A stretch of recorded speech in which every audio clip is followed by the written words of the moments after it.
Bismillahirrahmanirrahim. Assalamualaikum warahmatullahi wabarakatuh.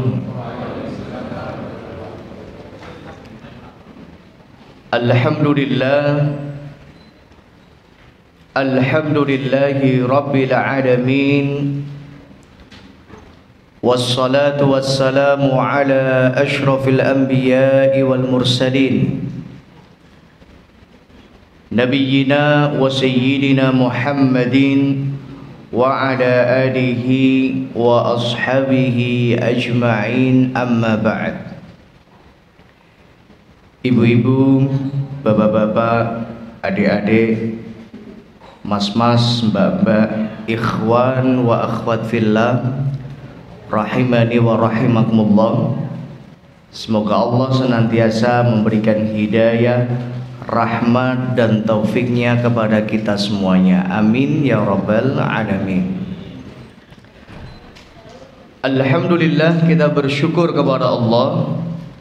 Di malam hari ini kita dapat kembali dipertemukan Allah di tempat yang dicintai Allah, sebagaimana sabda Nabi sallallahu alaihi wasallam, ahabbul bilad ilallahi masajiduha. Tempat di muka bumi yang paling dicintai Allah adalah masjid-masjidnya. Maka mudah-mudahan kita termasuk hamba yang mudah-mudahan mendapatkan cintanya Allah Subhanahu wa taala. Amin ya rabbal alamin. Jemaah rahimani wa rahimakumullah, alhamdulillah kita pun bersyukur kepada Allah. Di malam hari ini kita masih diberikan Allah kesempatan untuk beribadah dan beramal salih, kesempatan untuk hidup. Terlebih tak terasa kita berada di Jumat terakhir bulan Dzulqa'dah. Jadi ini Jumat terakhir bulan Dzulqa'dah.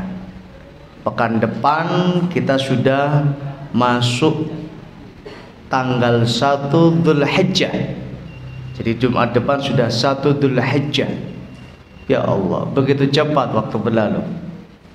Seakan-akan baru kemarin kita masuk bulan Dzulqa'dah. Nah, sekarang kita akan ditinggalkan oleh bulan Dzulqa'dah. Maka berbahagialah siapa saja dari kita yang selama bulan Dzulqa'dah ini telah memaksimalkan dirinya untuk memperbaiki ibadah dan amal salih. Karena bulan Dzulqa'dah ini adalah bulan yang dimuliakan Allah, salah satu dari 4 bulan haram. Dan nilai ibadah amal salih yang dilakukan seorang hamba di bulan-bulan haram, maka nilainya jauh lebih besar daripada ibadah dan amal salih yang dilakukan di luar dari bulan haram. Namun jangan bersedih hati ketika kita ditinggalkan bulan Dzulqa'dah. Kita akan dipertemukan Allah dengan bulan yang selanjutnya, dan ini juga bulan haram, yaitu bulan Dzulhijjah, bulan yang mulia. Bahkan secara khusus pada tanggal 1 sampai 10 Dzulhijjah adalah merupakan hari-hari yang istimewa. Sebagaimana sabda Nabi sallallahu alaihi wasallam, tidak ada hari yang lebih utama seorang melakukan ibadah dan amal saleh kecuali di hari-hari ini, yaitu di 10 hari pertama bulan Dzulhijjah. Maka sahabat bertanya, walal jihad fisabilillah, apakah yang kita lakukan di bulan Dzulhijjah di 10 hari pertama itu jauh lebih utama daripada berjihad di jalan Allah? Artinya jihad ini kan dijadikan sebagai dzirwatus sanami al-jihad, puncak perjuangan ya. Itu adalah jihad, puncak pengorbanan, jihad. Apakah lebih utama dari jihad di jalan Allah? Maka Nabi sallallahu alaihi wasallam bersabda, walal jihad fi sabilillah. Bahkan nilai ibadah amal saleh yang dilakukan seorang hamba di 10 hari pertama bulan Dzulhijjah lebih utama daripada jihad di jalan Allah. Allahu Akbar. Kata Nabi sallallahu alaihi wasallam kemudian, illa rajulun, kecuali seorang, kharaja bimalihi ya wa nafsihi falam yarji minha bi syai'in. Kecuali orang yang berjihad namun dia jihadnya tidak hanya sekedar membawa fisiknya, tapi dia juga berjihad membawa seluruh hartanya. Membawa seluruh hartanya. Falam yarji minha bi syai'in, dan dia enggak membawa pulang apapun darinya. Jadi satu dia mati syahid, yang kedua apa? Hartanya digunakan untuk berjihad dan tidak dibawa pulang. Maka ini jauh lebih utama daripada amal soleh yang lain. Maka kalau kita belum mampu untuk berjihad dengan jiwa dan harta kita, paling tidak kita bisa memperbanyak diri kita untuk melakukan ibadah amal soleh, memperbanyak zikir, memperbanyak salat sunnah, memperbanyak siam, ya, berpuasa. Bahkan para ulama menganjurkan untuk kita berpuasa secara khusus di tanggal 1 sampai 9 Dzulhijjah. Ya, kecuali tanggal 10 karena ini adalah hari Idul Adha, dilarang untuk berpuasa. Dan hari-hari tasyrik juga hari dilarang untuk berpuasa.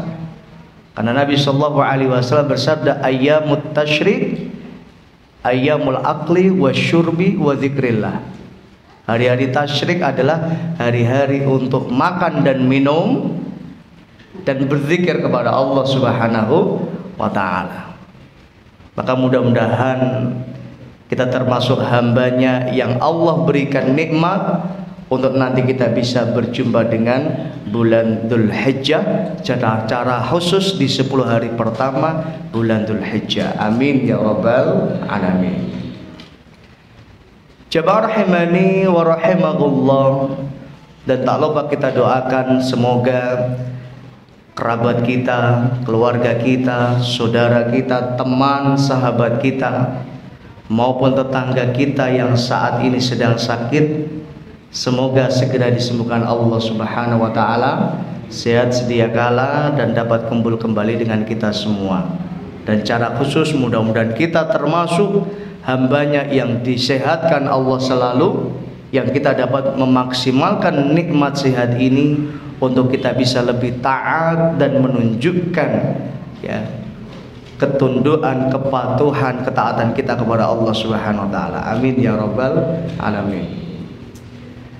Jamaah rahimani wa rahimakumullah, alhamdulillah kita dapat melanjutkan kajian kita, kajian kitab Umdatul Ahkam, yang pada malam hari ini kita akan masuk hadis ats-tsani, hadis yang kedua dalam bab az-zikr aqibas shalah, yaitu bab zikir setelah salat. Hadis yang diriwayatkan dari Warrad Maula al-Mughirah bin Syu'bah, yang bawa kita bisa dibuka kitabnya yang kecil halaman berapa? 101, yang besar halaman 91,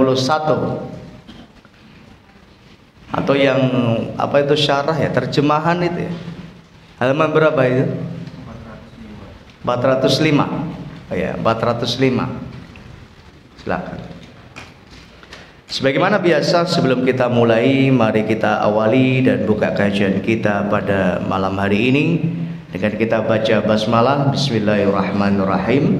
Mudah-mudahan apa yang kita kaji pada malam hari ini menjadi ilmu yang manfaat, ilmu yang barakah untuk diri kita, keluarga kita, dan untuk seluruh kaum muslimin. Amin ya rabbal alamin. Jamaah rahimani wa rahimakumullah, silakan dibuka hadisnya. Hadis ini adalah hadis yang diriwayatkan dari Warrad. Kemarin kita sudah banyak mengkaji tentang biografi beliau, saya kira tidak perlu diulang lagi. Maula al-Mughirah bin Syu'bah, yaitu beliau adalah maula. Maula ini artinya apa?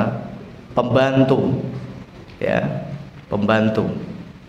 Kalau dalam bahasa sekarang mungkin asisten, ya kan? Lebih kerennya apa? Asisten. Kasarannya apa? Babu. Ya, asisten. Pembantunya Mughirah bin Syu'bah. Ya, Mughirah bin Syu'bah bin Amir bin Mas'ud Ats-Tsaqafi.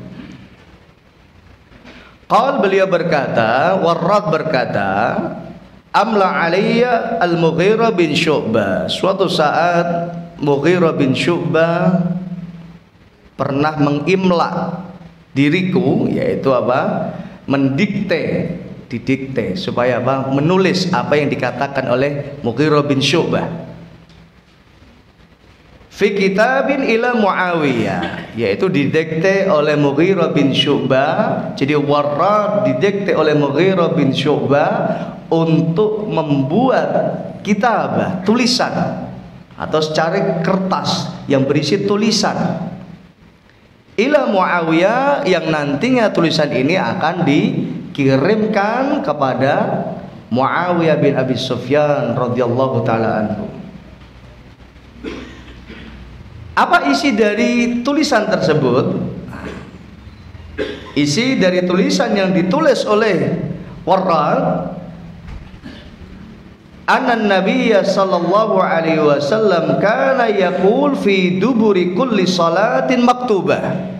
Ternyata isinya adalah tentang apa yang diucapkan Nabi fi kulli dubur, ya, fi duburi kulli salatin maktubah, yaitu apa yang dibaca Nabi setiap selesai sholat maktubah, ya, sholat wajib, yaitu sholat 5 waktu, subuh, zuhur, asar, maghrib, dan isya.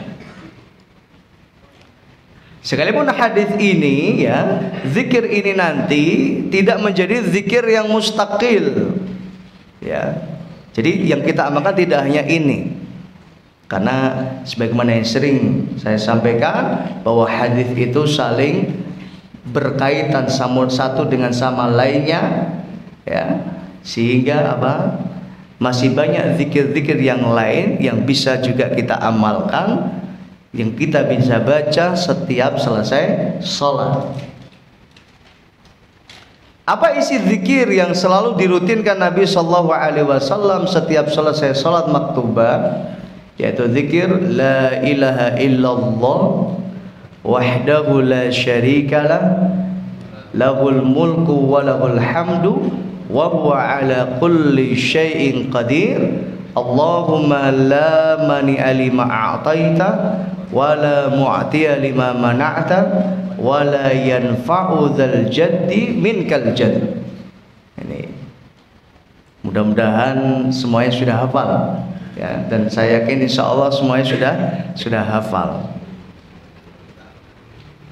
ya. La ilaha illallah wahdahu la syarikalah. Jadi ini adalah kalimat tauhid, dan ini menjadi dalil bahwa disunnahkan, ya, sebelum orang berdoa kepada Allah, sebelum dia memohon kepada Allah, disunnahkan untuk mengesahkan Allah Subhanahu wa taala, dianjurkan.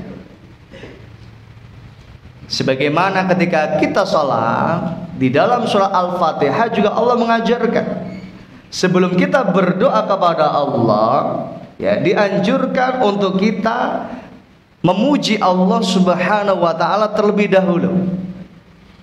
Alhamdulillahirabbil alamin. Ini pujian kepada Allah. Ar-Rahmanir Rahim, pujian lagi. Maliki yaumiddin, kita memuji Allah bahwa enggak ada raja di hari kiamat kecuali Allah. Iyyaka na'budu wa iyyaka nasta'in, hanya kepadamu ya Allah na'bud, kami nyembah, kami mohon pertolongan, pengakuan. Sebelum kita meminta, berdoa, ya, memanjatkan apa yang ingin kita sampaikan kepada Allah, kita mengakui bahwasannya iyyaka na'budu wa iyyaka nasta'in, hanya padamu ya Allah na'bud, kami nyembah, wa iyyaka nasta'in, hanya kepadamu kami mohon pertolongan. Nah, menetapkan bahwa hanya kepada Allah kita menyembah, itulah tauhid.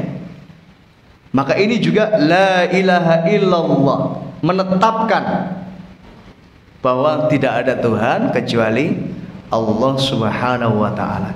Iyyaka na'budu wa iyyaka nasta'in. Hanya kepadamu kami menyembah, sehingga orang tidak akan menyembah kepada selain Allah. Wa iyyaka nasta'in. Hanya kepadamu kami memohon pertolongan. Allah yang bisa menolong seorang hamba. Bahkan ketika kita minta tolong ke orang lain, kalau Allah nggak gerakkan hati orang itu untuk nolong kita, nggak akan bisa. Nggak akan bisa orang itu memberikan pertolongan kepada kita. Sehebat apapun dia, mau presiden, ya, mau menteri segala urusan,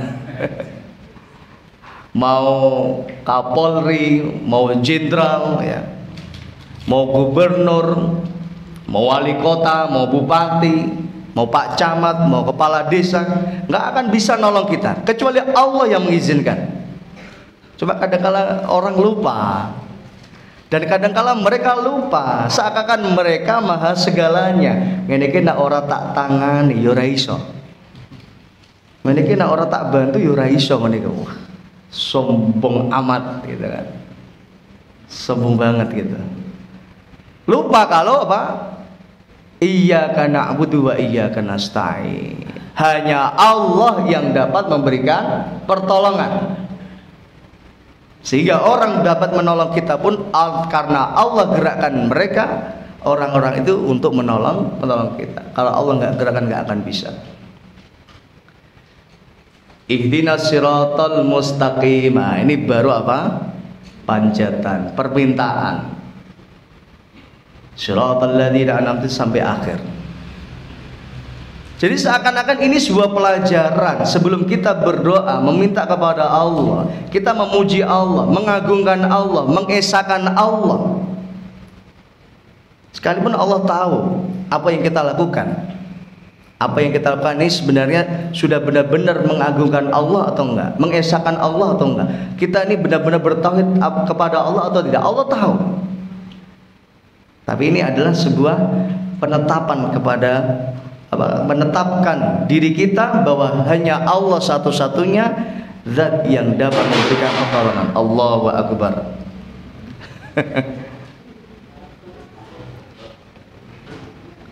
Jadi kayak kita juga apa? Nah ini kayak panjenengan kalau bikin proposal, ya kan? Proposal kan permintaan, ya. Nggak ada namanya proposal ke ujuk-ujuk apa? Anggaran itu. Mesti ada apa? Ada prolognya, ada muqaddimah. Ya kan? Bahkan proposal itu apa? Tebalnya mungkin 15 lembar atau 10 lembar. Isinya banyaknya apa? Muqaddimah, prolog, menceritakan ini segala macam dan lain sebagainya. Ujung-ujungnya kami butuh uang, kami butuh ini. Ujung-ujungnya minta duit. Tapi ada prolognya. Nah, kalau dengan manusia saja seperti itu, kenapa dengan Allah tidak seperti itu? Maka pujilah Allah terlebih dahulu sebelum kita meminta kepada Allah Subhanahu wa ta'ala. Allahumma anta rabbi la ilaha illa anta. Ini juga contoh yang lain, doa sayyidul istighfar. Allahumma anta rabbi la ilaha illa anta. Pengakuan isinya, ya Allah, anta rabbi la ilaha illa anta. Nggak ada Tuhan selain engkau ya Allah. Khalaqtani, kaulah yang menciptakan aku. Wa ana abduk, aku hambamu ya Allah. Wa ana ala ahdika wa'dika mastata'tu. Aku selalu berusaha untuk melaksanakan perjanjianku kepadamu. Apa? Perjanjian untuk beribadah kepada Allah, menyembah kepada Allah. Kapan itu perjanjian itu? Ketika kita semua berada di rahim ibu kita. Wa asyhadu ala anfusihim. Setiap janin mereka menyaksikan sendiri atas diri mereka sendiri. Maka Allahu Akbar. Tes. Halo, suara saya? Halo? Kenapa?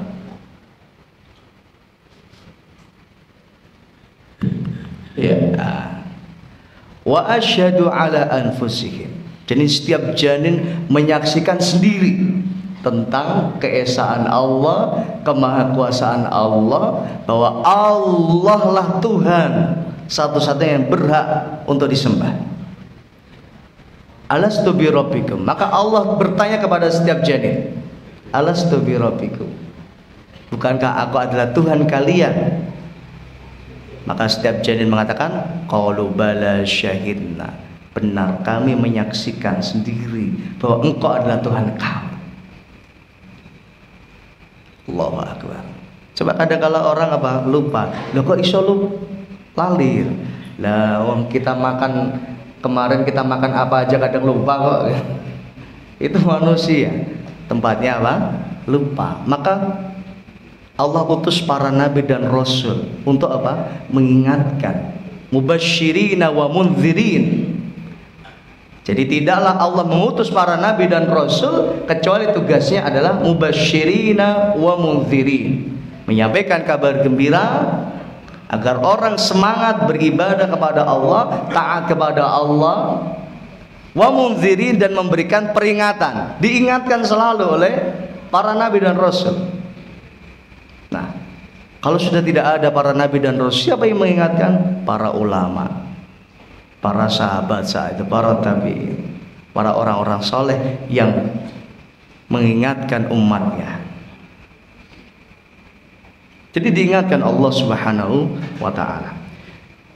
Allahumma anta rabbi la ilaha illa anta khalaqtani wa ana 'abduka wa ana 'ala ahdika wa wa'dika mastata'tu a'udzubika min syarri ma sana'tu. Pengakuan lagi, a'udzubika min syarri ma sana'tu.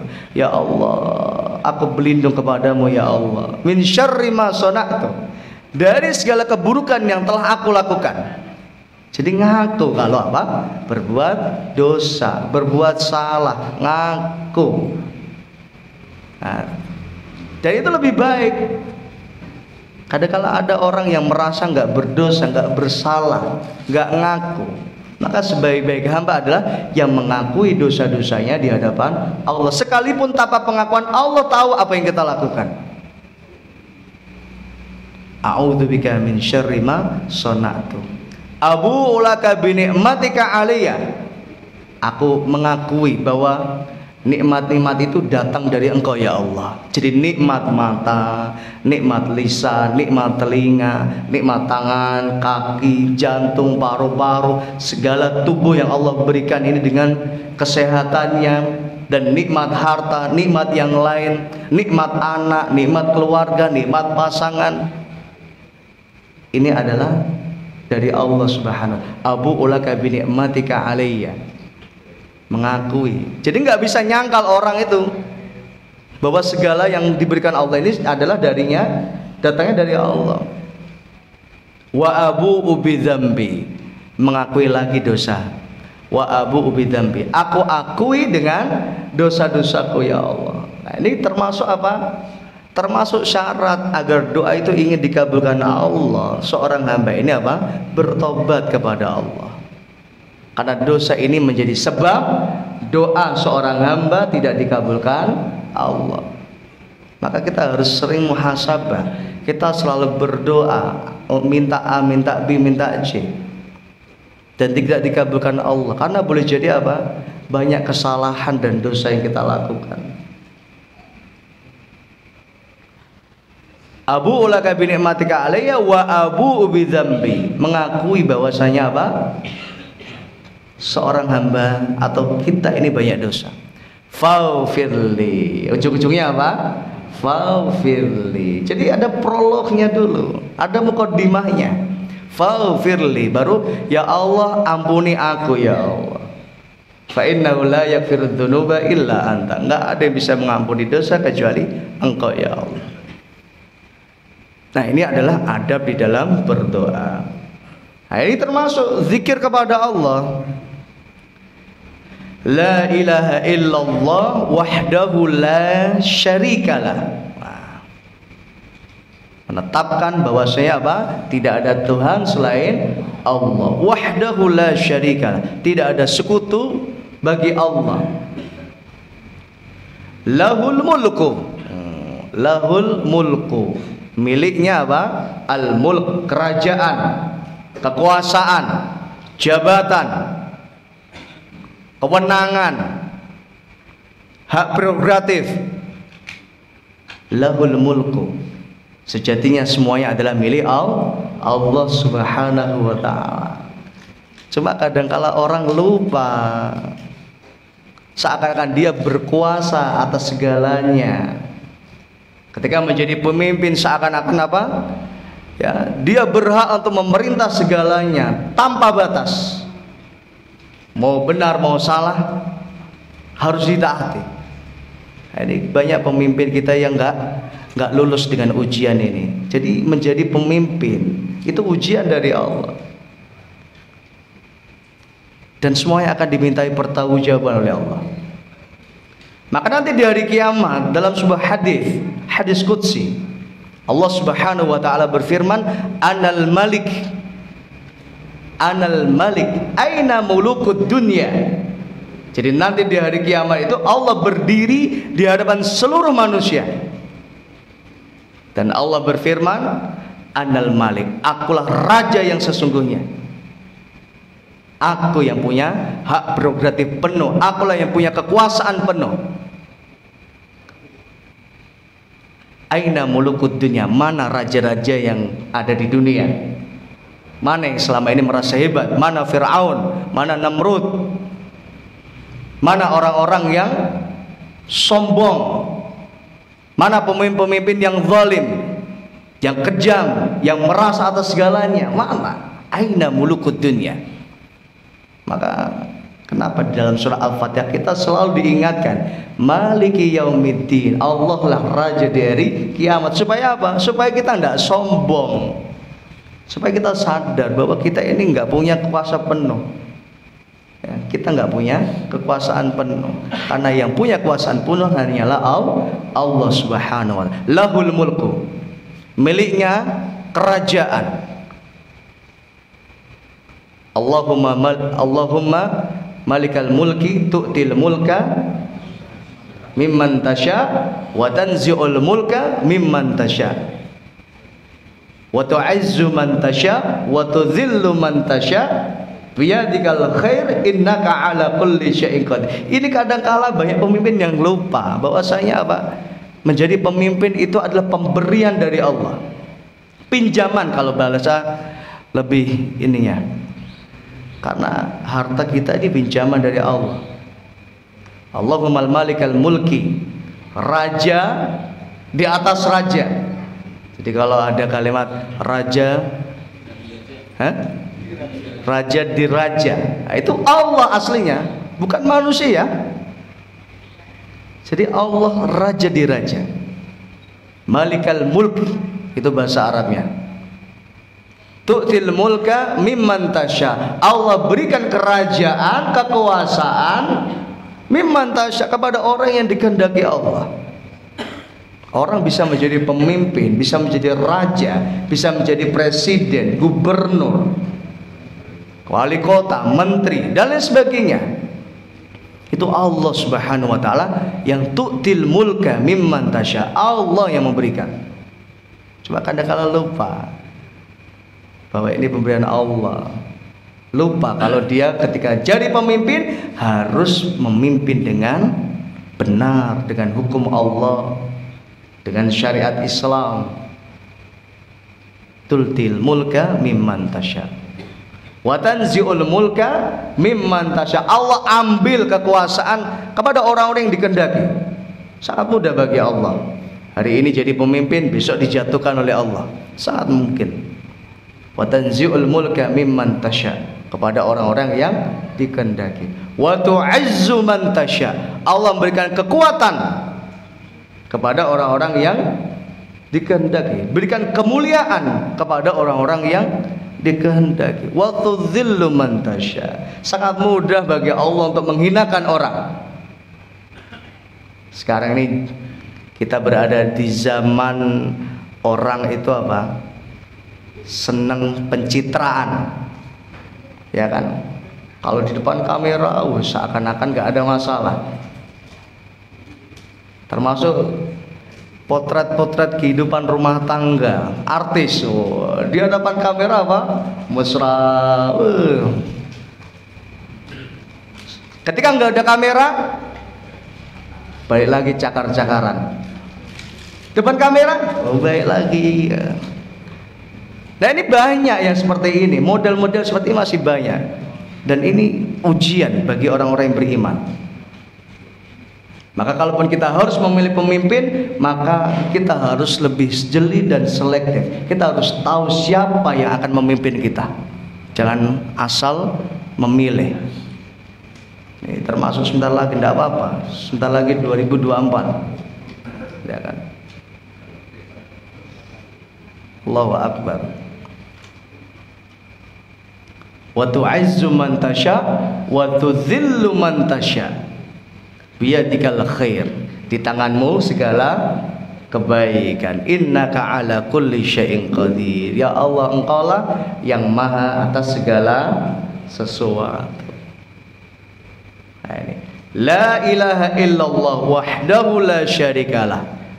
Lahul mulku, miliknya segala kerajaan, walahul hamdu, miliknya segala pujian.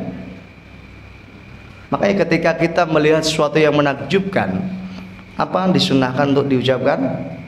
Kita ucapkan Masya Allah.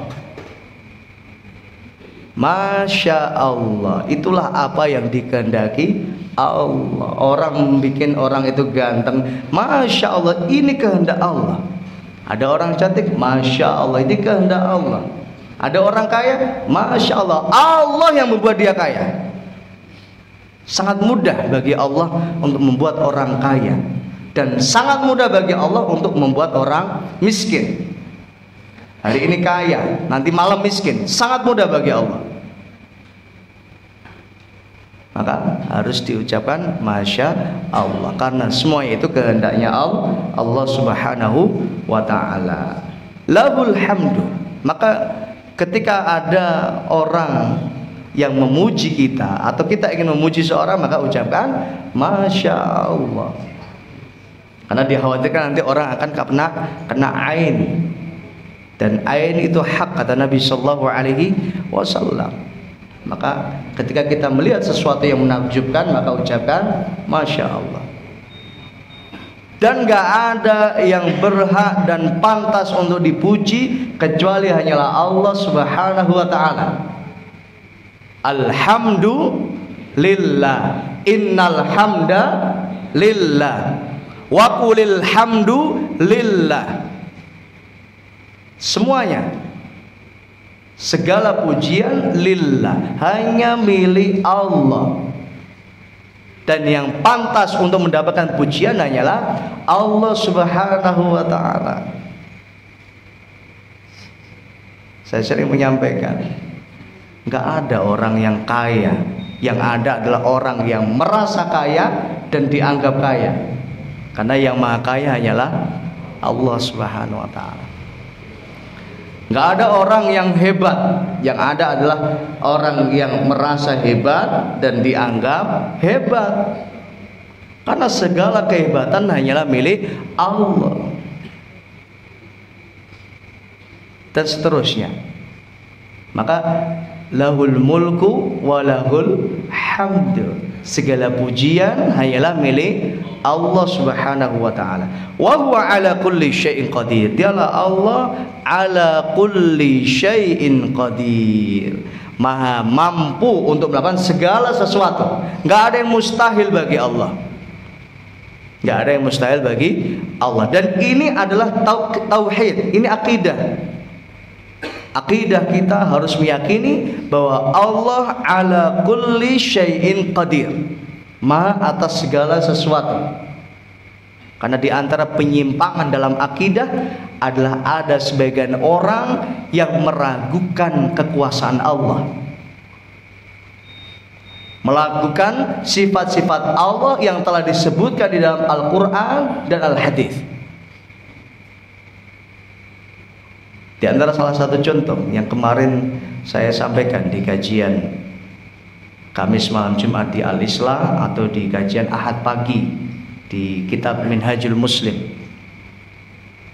Di antara salah satu penyimpangan orang terhadap nama dan sifat Allah, meragukan kekuasaan Allah, adalah ketika Nabi Shallallahu Alaihi Wasallam bersabda, yanzilu rabbuna ila sama'id dunya hina yaqa thuluthul lailil akhir. Tuhan kami yaitu Allah turun ke langit bumi ya ketika tersisa sepertiga malam terakhir. Ini sifat Allah, nuzul. Allah turun ke langit bumi. Dan sangat mampu, sangat mudah bagi Allah untuk turun ke langit bumi. Dan ada sebagian yang tidak mempercayai ini. Oh, enggak mungkin, masa Allah turun ke langit bumi? Enggak lah. Kalau Allah turun ke langit bumi berarti apa? Allah enggak akbar lagi. Kan akbar itu artinya apa? Maha besar. Semuanya selain Allah kecil. Kalau Allah turun ke langit bumi berarti tempat di mana Allah turun itu jauh lebih besar daripada Allah. Nah, ini sudah pakai logika. Mentakyif. Gimana Allah turun? Nah, ya kan? Kalau di sini sekarang jam 1 malam, nah, oke lah. Tapi gimana di Arab Saudi? Nah, kalau Indonesia jam 1 malam, di Arab Saudi masih jam 4 jam. Lebih telat 4 jam. 9. Ya. Gimana ini? Berarti gimana kalau sini? Terus yang dimaksud Allah turun itu di mana turunnya? Apakah di Indonesia, di Saudi, di Afrika, di ini? Nah, ini sudah apa? Sudah takyif. Gimana Allah turun? Nah, ini termasuk apa? Penyimpangan dalam akidah. Padahal kita tidak dituntut untuk bertanya tentang hal itu. Kewajiban kita hanya mengimani sebagaimana apa yang disabdakan Nabi Shallallahu Alaihi Wasallam. Allah turun ke langit bumi ketika tersisa sepertiga malam terakhir. Udah cukup tok itu, nggak usah bertanya-tanya yang lain. Cukup kita mengimani apa yang disabdakan Nabi Shallallahu Alaihi Wasallam tanpa bertanya-tanya. Bahkan dikhawatirkan meragukan kemahakuasaan Allah Subhanahu wa Ta'ala. Sebagian ada yang menafsirkan yanzil rabbuna ila sama'id dunya. Oh, ini bukan Allah yang turun, ini rahmatnya yang turun. Nah, ini. Karena juga itu yang perlu kita ketahui. Kemudian juga dalam Al-Qur'an Allah berfirman dalam surah Ar-Rahman. Ya, Ar-Rahman 'alal arsyistawa. Ya, Allah yang Maha Rahman 'alal arsyistawa. Allah beristiwa di atas arsy. Nah, ini penting. Ini bab akidah. Allah beristiwa di atas arsy. Maka akidah Ahlus Sunnah ya wal Jamaah, ya kewajiban kita mengimani sebagaimana apa yang difirmankan Allah. Allah beristiwa 'alal arsy, di atas arsy.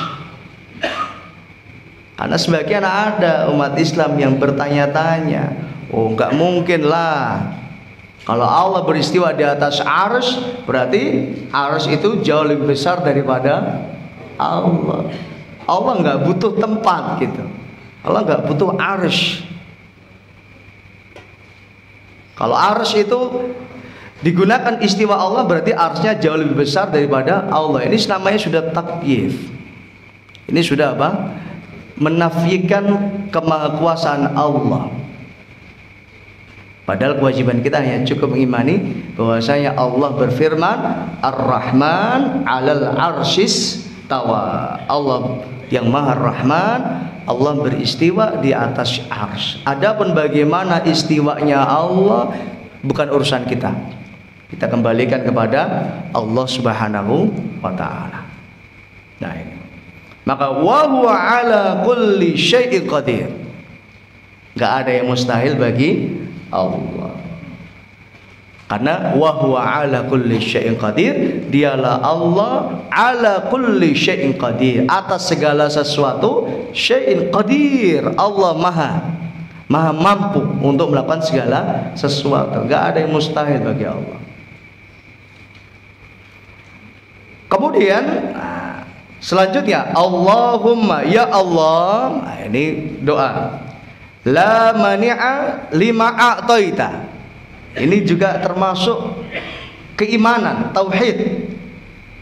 Allahumma la mani'a lima a'taita. Ya Allah, enggak ada yang bisa menolak, enggak bisa menghalangi.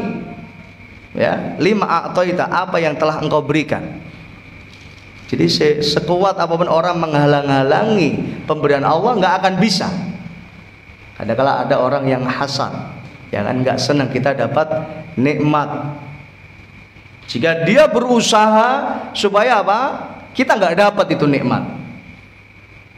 Kadang-kala ini seringnya terjadi di persaingan bisnis. Dengan berbagai macam cara, ya.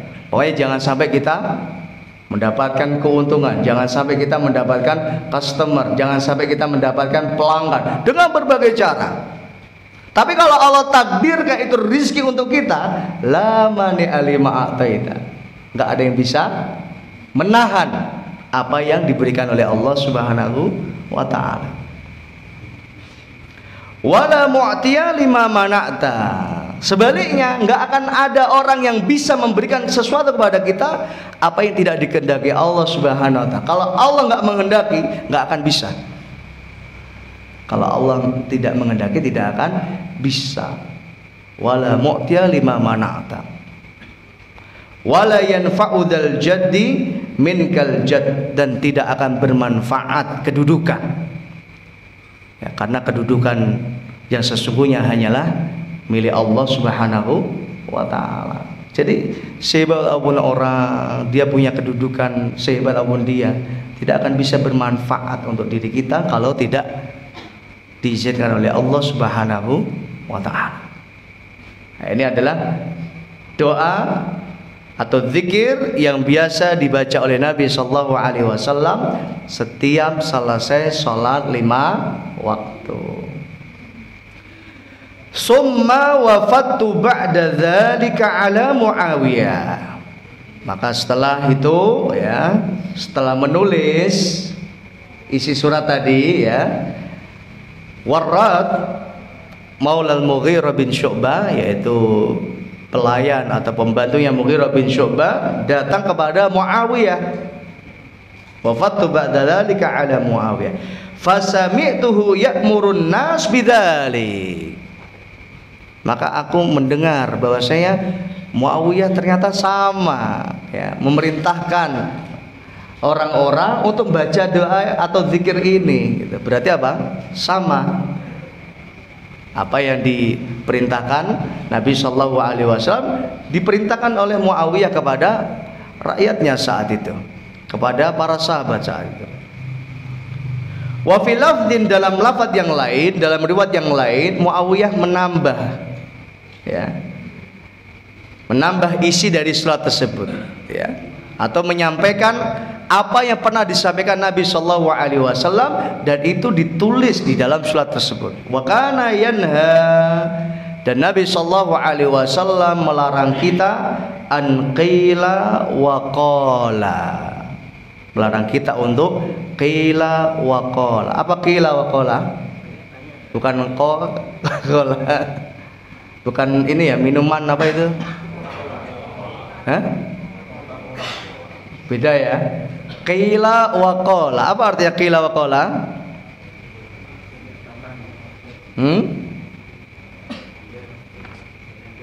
Ember. Terus yang lain? Apa selain ember? Ciduk.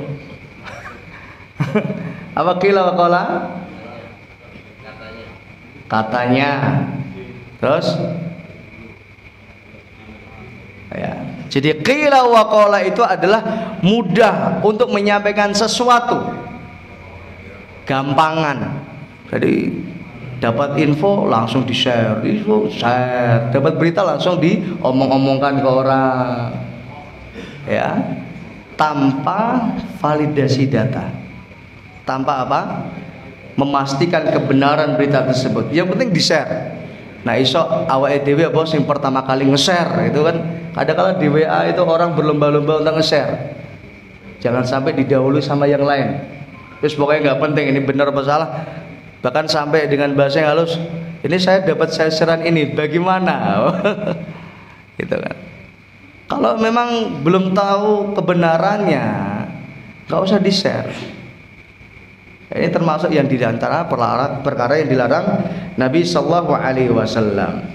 Naqlul kalam biduni tasabbutin fih. Nah, mudah untuk apa? Naqlul kalam, menyampaikan ucapan, menyampaikan berita bidun tasabbutin fi, tanpa validasi, tanpa apa? Klarifikasi. Kebenaran ini benar nggak? Kan jangan asal nge-share gitu loh. Ya kan, jangan asal nge-share, apalagi sekarang ya. Tanpa batas, hati-hati berselancar di dunia maya. Hati-hati. Kita harus bijak dalam menggunakan HP, dalam menggunakan internet. Ya. Sebagaimana saya pernah menyampaikan bahwa kota internet kita ini ada hisabnya. Hati-hati. Jangan dikira kita bebas dengan kota internet kita. Panjenengan punya 10 giga. Buat apa 10 giga? Nanti ada hisabnya, ditanya oleh Allah. Apa yang kita lihat, apa yang kita dengar, apa yang kita tonton, kita gunakan untuk apa ini kota internet? Ada hisabnya di akhirat. Sebagaimana harta ada hisabnya, maka kota internet juga ada hisabnya. Maka apa? Hati-hati dalam bermedsos. Kita harus bijak dalam menggunakan internet, dalam media sosial, Facebook, Twitter, Instagram, lagi YouTube dan lain sebagainya. Jadi harus tasabbutin fi, ya. Jadi harus divalidasi dulu. Benar atau enggak ini beritanya? Kalau benar, pertimbangkan dulu manfaat atau enggak. Jangan hanya asal benar. Kira-kira manfaat atau enggak? Kalau manfaat baru silakan di-share. Tapi ternyata kalau sebaliknya enggak manfaat atau bahkan apa? Memberikan mudarat. Iya, beritanya benar. Tapi kalau kita share nanti justru akan mendatangkan fitnah. Nah, ini artinya apa? Kita harus mempertimbangkan manfaat atau enggak.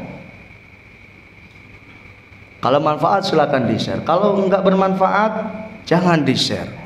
Atau kalau menimbulkan mudarat yang jauh lebih besar jangan di-share. Ini dilarang oleh Nabi. Ya, wa yanha an qila wa qala.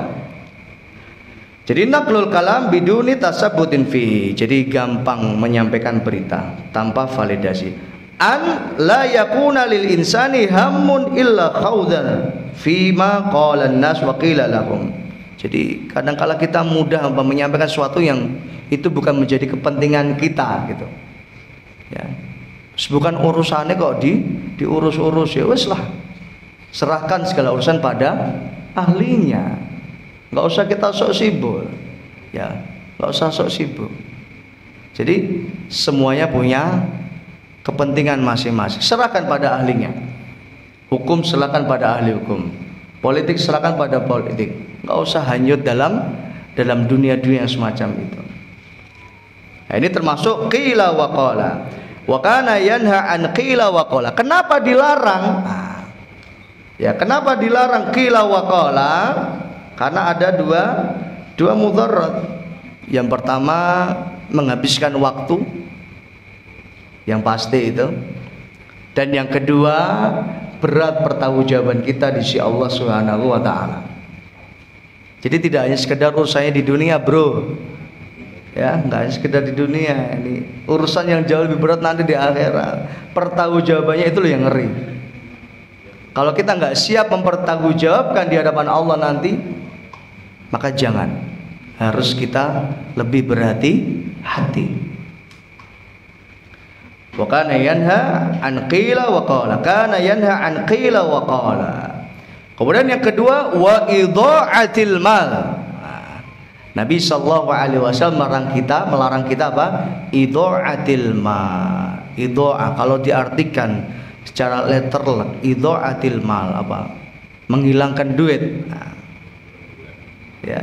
Namun yang dimaksud idha'atil mal di sini adalah apa? menghambur-hamburkan harta dan menggunakan harta itu untuk hal yang tidak manfaat, ya, tidak manfaat. Sarfuhu fi ghairi faidatin. Nah, menggunakan harta itu untuk hal yang tidak manfaat. Au ihmalihi wa adamil inayah fi hifdhihi, atau yang gampang kelah urusan duit, menghambur-hamburkan harta, menggunakan harta untuk hal yang tidak manfaat. Hati-hati, jangan lupa harta itu ada pertanggungjawabannya nanti, ada hisabnya di akhir. Zaman sekarang ngeri sekali, ya. Bahkan orang itu demi mengejar konten, ya kan, viewer, penonton dan lain sebagainya, dia rela buang-buang duit. Contohnya apa? Hah? Kok nyawa? Ya kan, beli makanan sebanyak-banyaknya, ya kan. Anak-anak muda mungkin sering nonton ini. Dicampur apa, campur apa. Gak ada manfaatnya. Saya pernah nonton itu kan, ada kolam renang isinya dikasih mie, beli mie berkardus-kardus, dimasukkan di kolam renang, dikasih minuman, dikasih sirup, dikasih susu, dikasih ini. Apa faedahnya, apa gitu? Manfaatnya apa? Untuk mencari subscriber, mencari viewers. Ingat, ini ada hisabnya loh. Ini termasuk idha'atil mal, ya kan? Termasuk kota internet tadi, kota internet lagi. Ya, digunakan untuk hal yang nggak faedah, nggak manfaat. Ini ada pertanggungjawabannya, dilarang oleh Nabi. Kalau nggak manfaat jangan. Kita harus bijak menggunakan uang, apalagi di masa pandemi. Wesbar ya, sudah endemi ya. Tapi belum ada keputusan dari pemerintah, berarti masih pandemi. Masuk di swalayan, di mal-mal masih pakai masker, berarti masih pandemi bagi pemerintah. Selama belum ada keputusan, ya pandemi. Harus bijak menggunakan uang, gunakan untuk hal yang lebih manfaat gitu. Bayangkan loh, ada orang yang banyak beralasan ketika diajak untuk kurban, sementara di sisi lain dia foya-foya, digunakan duitnya untuk hal-hal yang anfaedah, yang gak bermanfaat. Coba kalau dia sadar hartanya ditabung, digunakan untuk kurban, kan manfaat. Wallahu a'lam. Nah, ini termasuk apa? Idha'atil mal, ya, menggunakan harta itu untuk hal-hal yang tidak manfaat. Tabdzir, mubazir, menghambur-hamburkan uang. Wa kasratis soal. Nah, ini termasuk yang dilarang oleh Nabi Sallallahu Alaihi Wasallam. Kasratis soal. Apa artinya? Kasra artinya banyak, soal artinya tanya. Kebanyakan bertanya. Maksudnya bertanya gimana? Masuk orang oleh betakon. Nah, kalau kita nggak paham, masa nggak boleh tanya? Boleh.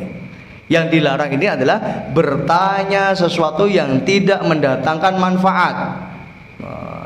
Bertanya sesuatu yang tidak mendatangkan manfaat.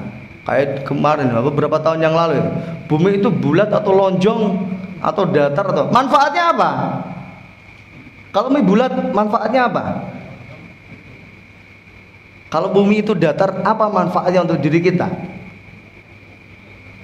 Hah? Ada yang mengatakan itu ini kok bukan bulat kok, kayak telur unta, kayak burung unta, agak lonjong. Apa manfaatnya? Sampai terjadi perdebatan, ya, menghabiskan waktu, menghabiskan kuota internet, gak ada manfaatnya. Gak ada manfaat, ya kan? Bahkan ada saling berdebat. Kubu A mengatakan bumi itu bulat, B mengatakan bumi itu datar. Apa manfaatnya? Apa pengaruhnya dengan ibadah kita? Apa pengaruhnya dengan nasib kita di akhirat? Gitu loh. Jadi ini termasuk kasratus soal, bertanya yang dilarang oleh Nabi Shallallahu Alaihi Wasallam. Bertanya tentang sesuatu yang tidak ada manfaatnya gitu, gak manfaat gitu. Apa? Contoh yang lain apa? Hah?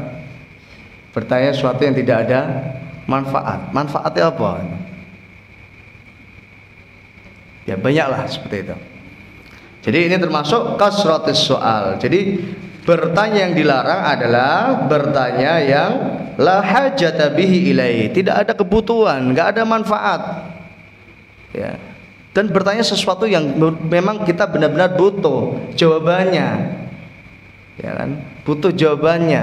Sesuatu yang belum terjadi nggak usah ditanyakan. Gitu. Fi umuruddin, dalam urusan agama, awid dunya, dalam urusan dunia tadi. Au kasrati soal al-mal fi hali ibahati soali, yaitu apa? Banyak minta duit. Nah ini ya kan.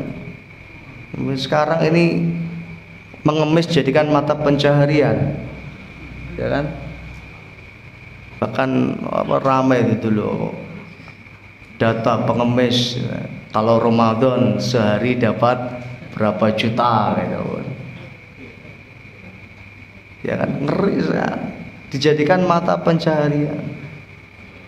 Padahal mereka punya mata yang sehat, tangan yang sehat, kaki yang sehat, lisan yang, telinga yang sehat, tapi tidak digunakan untuk bekerja. Tapi dia gunakan untuk apa?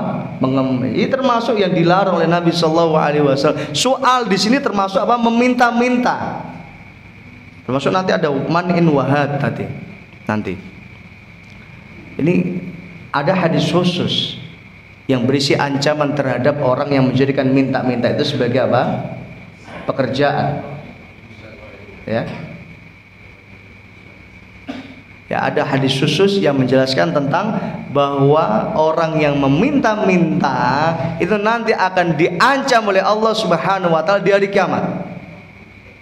Nabi sallallahu alaihi wasallam bersabda, "Man sa'ala amwalun nas takatsuran fa innama yas'alu jamran." Siapa yang meminta harta kepada orang, artinya ngemis,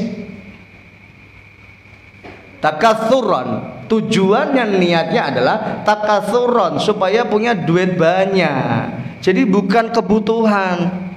Jadi yang diperbolehkan dalam Islam orang meminta itu kalau dia benar-benar butuh. Cuma kadang-kala ada orang yang dia apa, jadikan itu sebagai pekerjaannya. Takatsuran, supaya punya duit banyak, ngumpul-ngumpulnya duit. Maka apa kata Nabi sallallahu alaihi wasallam? Fa innama yas'alu jamra. Maka dia telah meminta bara api di hari kiamat. Ngeri loh. Konsekuensinya ngeri loh. Sampai ada peraturan ya, ngasih pengemis denda berapa? 1 juta. Pengemisnya juga didenda. Ya tetap bati pengemisnya. Jangan ngasih pengemis didenda itu. Jadi untuk menekan angka pengemisan itu nggak boleh lah. Maka orang yang mengemis-ngemis itu harusnya ditangkepin aja itu. Ya disidang, bisa nggak untuk bekerja itu? Punya mata nggak? Punya tangan sehat nggak? Kaki yang sehat nggak? Kalau perlu diarahkan, diberikan bimbingan, ya kan? Diajak untuk bekerja supaya apa? Tidak meminta-minta lagi. Nah ini. Kasratis soal. Wa kana yanha an uquqil ummahat. Nah ini. Dua lagi ya. Wa kana yanha an uquqil ummahat, dan Nabi sallallahu alaihi wasallam melarang kita an uquqil ummahat, untuk durhaka kepada ibu-ibu. Bukan berarti oleh durhaka karo bapak-bapak. Nah, ini kenapa di sini ya Nabi sallallahu alaihi wasallam lebih menekankan dan menyebutkan ya keharaman atau tidak bolehnya seorang anak apa durhaka kepada ibunya. Nah, di sini dijelaskan oleh para ulama. Mana'ahunna mimma yajibu lahunna min birrin wasilatin. Nah, di antara bentuk ya durhakanya anak kepada orang tua itu adalah apa? Tidak memberikan hak-haknya orang tua. Hak untuk dihormati, ditaati, dimuliakan, min birrin, dari kebaikan-kebaikan, atau wasilah, menyambung silaturahim. Jadi silaturahim yang paling afdal, yang utama itu kepada orang tua. Cuma kadang kala orang apa? Lupa dengan orang tuanya. Sukses, karirnya sukses, lupa dengan orang tua. Mengunjungi orang tua, orang kober setahun pisan. Masa harus setahun pisan berkunjung pada orang tua? Kenapa enggak bisa setahun 2 kali? Kenapa enggak setiap bulan? Kenapa enggak setiap 3 bulan sekali? Kenapa kok harus setahun sekali? Ini kita khawatir, ini kita termasuk, jangan-jangan kita termasuk yang durhaka ini. Harusnya kita bisa nyambung silaturahim. Atau bahkan sekedar lewat HP, masa kita nggak sempat sih? Gitu loh. Padahal kalau kita itu menjadi orang tua itu, ya Allah, seneng banget orang tua itu kalau ditelepon anak itu seneng banget. Seneng banget. Bahagia sekali ketika orang tua itu apa? Mendengar suara anaknya. Ya, ini sekalipun saya belum menjadi wong tua sing tenanan ya, anak cilik-cilik. Saya yakin Bapak Ibu jamaah yang sudah sepuh ini. Gimana rasanya ketika ditelepon anaknya? Seneng nggak? Seneng. Coba kadang kala anak ini lupa.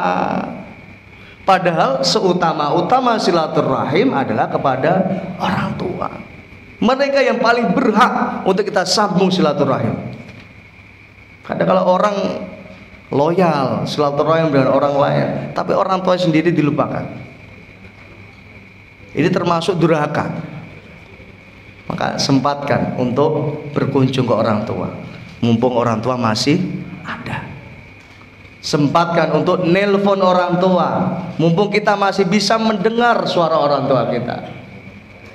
Mumpung orang tua kita masih bisa mendengar suara kita, karena akan tiba masa di mana kita nggak bisa lagi dengar suara orang tua kita, dan orang tua nggak bisa lagi dengar suara kita. Oh, hati-hati. Ini dilarang oleh Nabi. Maka harus tetap disambung silaturahim itu. Kebaikan-kebaikan harus terus dilakukan. Punya apa? Utamakan orang tua. Punya rizki, utamakan orang tua. Gak akan berkurang harta ketika kita berikan kepada orang tua kita. Kita punya rizki, punya nikmat apa? Bagi kepada orang tua. Allahu Akbar. Demi Allah, gak akan berkurang harta kita, justru akan semakin berkah. Nah, ini dilarang oleh Nabi. Termasuk uququl ummahat, durhaka kepada orang tua. Yaitu apa? Tidak mau menyambung hubungan silaturahim dengan orang tua. Wa hassal ummahat, dan Nabi sallallahu alaihi wasallam mengkhususkan ibu li anna haqqahunna a'zam. Karena ibu itu haknya jauh lebih besar daripada ayah. Sampai Nabi menyebut apa? 3 kali kan. Siapa orang yang paling berhak untuk mendapatkan kebaikanku ya Rasulullah? Maka Nabi sallallahu alaihi wasallam menjawab, ummuka. Siapa lagi ya Rasulullah? Ummuka. Siapa lagi ya Rasulullah? Ummuka. Summa abuka. Kemudian bapakmu. Allahu Akbar. Harusnya hadis ini sudah menjadi kemantapan diri kita bahwa berbakti kepada ibu itu jauh lebih afdal. Maka jangan kita sia-siakan. Wahunna ad'af, dan karena ibu itu jauh lebih lemah daripada bapak gitu.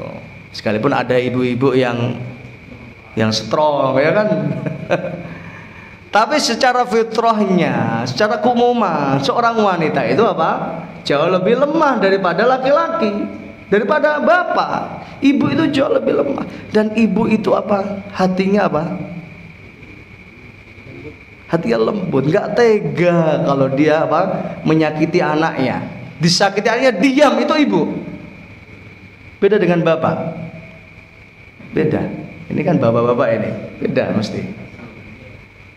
Makanya kadang-kala anak itu apa? Minta perlindungan kepada ibunya.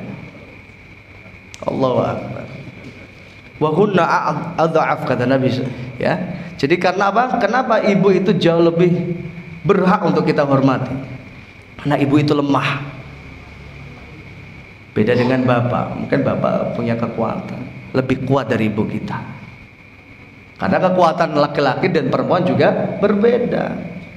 Maka tentu jauh lebih membutuhkan ulur tangan kita. Ya, wa gunna adhaf, lebih lemah daripada bapak. Wa aqallu haibatin minal aba ghaliban, dan kadangkala secara kebanyakan itu wibawanya itu apa? Lebih gede bapak daripada ibu gitu. Anak itu lebih takut kepada bapaknya daripada ibunya. Makanya banyak anak yang berani dengan ibunya, nggak berani dengan bapaknya. Bahkan ada anak yang berani dengan dua-duanya. Na'udzubillah. Ya kan? Makanya banyak ibu-ibu yang dilecehkan, direndahkan oleh anaknya. Na'udzubillah. Fatujarra'u ala uquqihinna, maka anak berani untuk apa? Durhaka kepada ibu. Nah itu, dia nggak berani sama bapak. Kalau bapak nanti apa, diwajar habis-habisan. Ya kan? Gak berani dengan ibu dia. Apa? Berani dengan ibu. Sekalipun kalau ibu mau membalas bisa, tapi ibu itu nggak tega. Ya, Allahu Akbar. Allah ciptakan wanita itu lemah, tapi dengan lemahnya itu apa? Ada kasih sayang. Allahu Akbar. An uquqil ummahat, dilarang untuk durhaka kepada ibu secara khusus, ditekankan. Sekalipun kita tidak boleh durhaka kepada keduanya. Wa wa'dil banat, dilarang untuk mengubur anak perempuan, karena saat itu di zaman jahiliyah, ya punya anak perempuan itu apa? Aib. Ya, punya anak perempuan aib. Maka kalau punya anak perempuan dikubur, punya anak perempuan dikubur. Beda dengan zamannya Firaun, ya bukan anak perempuan yang dikubur, anak laki-laki dibunuh. Cuma alasannya beda, bukan aib. Takut apa? Nah, takut menjadi penguasa, takut disaingi nanti gitu. Maka siapapun anak laki-laki yang lahir harus dibunuh. Itu alasannya. Tapi di masa jahiliyah, ya, di zaman jahiliyah banyak yang membunuh anak-anak wanita. Kenapa? Karena itu dianggap sebuah aib. Wanita itu enggak bermanfaat, enggak bisa dijadikan budak. Nah, ini terutama. Budak itu harus kuat, harus bisa diperintah sana sini. Kalau perempuan lemah. Sekalipun ada budak-budak wanita, coba harga jualnya jauh lebih mahal budak laki-laki daripada budak perempuan. Ini. Maka itu sebuah kehinaan kalau punya anak perempuan saat itu. Datang Islam, Nabi Shallallahu Alaihi Wasallam memberikan kemuliaan bagi orang yang punya anak perempuan. Allahu Akbar. Di antara hadis yang disebutkan Nabi, ya siapa yang punya 2 anak perempuan atau 3, maka Allah jamin surga baginya. Masya Allah. Siapa yang punya anak perempuan 2 di sini? Ada? Ya usah sedikit yang lain lah. 1, 2. Allahu Akbar. 3. Saya sendiri. Ini Allah, ini kemuliaan. Subhanallah. Di saat di zaman jahiliyah seorang wanita itu dijadikan sebuah kehinaan, maka datanglah Islam memuliakan para wanita. Allahu Akbar. Wa wa'dil banat wa man'in wahat. Nah, ini man'in, nah, melarang, wahat memberi. Apa yang dimaksud man'in? Nah, ini man'in man'u ma yutlabu badluhu min mal. Ya, melarang atau mencegah orang untuk bisa memberi, nah, menghalang-halangi orang untuk bisa memberi atau memberikan manfaat, memberikan harta, atau apa, meminta-minta, atau senang kalau diberi, senang kalau dikasih. Jadi hampir sama dengan kasratus soal tadi, minta-minta. Senang kalau dikasih, nggak mau ngasih tapi senang dikasih. Kita ya senang ngasih atau dikasih? Hah? Senang ngasih, yakin? Kalau dikasih nggak senang? Yo seneng padha wae. Seneng ngasih ya seneng dikasih. Ya, karena itu adalah bukti cinta. Nabi sallallahu alaihi wasallam bersabda, tahadau tahabbu. Saling memberikan hadiah. Saling memberikan sesuatu. Tahabbu, maka akan saling mencintai atau timbul mahabbah, cinta kasih sayang. Saya kira ini Bapak Ibu kajian kita pada malam hari ini. Insyaallah kita lanjutkan pekan depan, kita masuk hadis yang ketiga. Nah, ini juga hadis tentang zikir sudah sholat. Mungkin ada yang ingin bertanya? 1, 2, 1. Sudah? Silakan. Ya. Masalah tentang yang mengubur anak wanita di zaman jahiliyah. Itu apakah Khalifah Umar bin Khattab juga mempraktekkan apa? Nah. Ya, barakallahu fiik. Pertanyaannya tentang mengubur anak perempuan. Apakah ini benar pernah dilakukan oleh Umar bin Khattab radhiyallahu taala anhu? Sebenarnya banyak sekali riwayat tentang hal ini. Ada khilaf di antara para ulama. Sebagian mengatakan itu pernah dilakukan Umar bin Khattab dan sebagian sebagian mengatakan hal itu tidak pernah dilakukan Umar bin Khattab radhiyallahu taala anhu. Wallahu a'lam. Ya. Sebagaimana ada yang mengatakan dulu Umar itu zaman jahiliyah itu beliau apa? Sukanya mabuk-mabukan, sukanya bunuh orang. Tapi ada yang mengatakan Umar bin Khattab itu nggak pernah mabuk-mabukan, nggak pernah membunuh orang. Ini diantara yang semacam ini ya, ada khilaf di antara para ulama. Tapi wallahu a'lam ya. Yang pasti orang tidak jauh dari kesalahan dan setiap orang punya masa lalu. Ya, punya dosa, punya kezaliman yang mungkin pernah dilakukan. Wallahu a'lam. Sebagian mengatakan Umar pernah melakukan, wallahu a'lam. Boleh jadi Umar pernah melakukan hal itu. Ya. Boleh jadi itu pernah dilakukan Umar bin Khattab radhiyallahu ta'ala. Karena sahabat itu tidak semuanya apa? Tidak semuanya maksum. Mereka juga punya dosa dan kesalahan. Makanya ayat yang turun ketika para sahabat sampai di kota Madinah, ya, ayat yang menjelaskan tentang berdirinya Masjid Quba. Ya, ayat itu berisi la masjidun ussisa 'ala taqwa ahaqqu min yaumin an taquma fihi rijalun yuhibbuna an yatatahharu. Jadi Masjid Quba itu masjid yang pertama kali didirikan Nabi ketika sampai di kota Madinah. Siapa saja yang mendirikan Masjid Quba atau siapa saja yang beribadah di dalam Masjid Quba, Allah mengatakan, Allah sebutkan fihi rijalun yuhibbuna an yatatahharun.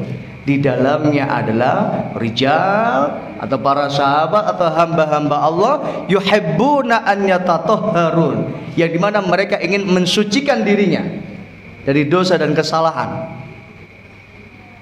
Ya, dari dosa dan kesalahan, sehingga nggak mustahil ya para sahabat di masa jahiliyah mereka ada yang mabuk-mabukan dan membunuh anak wanitanya, mengubur anak wanitanya, ya berjudi dan lain sebagainya. Namun Islam ya jubbu ma qabla. Ketika orang sudah masuk Islam, orang bertobat, ya. Maka ketika orang bertobat, beristighfar kepada Allah, maka Allah Subhanahu wa taala ampuni dosa-dosa yang telah lalu. Allah taala alam. Ada lagi? Sampun ya, cukup ya. Insyaallah kita lanjutkan pekan depan hadis yang ketiga. Mudah-mudahan apa yang kita kaji pada malam hari ini menjadi ilmu yang manfaat, yang barokah untuk diri kita, keluarga kita, dan untuk kaum muslimin. Allahumma anfa'na bima 'allamtana wa 'allimna ma yanfa'una wa zidna ilman. Allahumma inna nas'aluka ilman nafi'an wa rizqan thayyiban wa 'amalan mutaqabbalan. Rabbi ighfir lana wa liwalidayna warhamna kama rabbayana shighara. Rabbana atina fid dunya hasanah wa fil akhirati hasanah wa qina adzabannar. Wa sallallahu ala nabiyyina Muhammad wa ala alihi wa sahbihi wa sallam walhamdulillahi rabbil alamin. Yang benar datang dari Allah, yang salah datang dari syaitan dan jahilnya saya. Jika ada pendapat yang benar, alhamdulillah. Yang salah, maka saya siap rujuk kembali pada pendapat yang benar. Mari kita akhiri dengan doa kafaratul majlis. Subhanakallahumma wa bihamdika asyhadu an la ilaha illa anta astaghfiruka wa atubu ilaik. Assalamualaikum warahmatullahi wabarakatuh.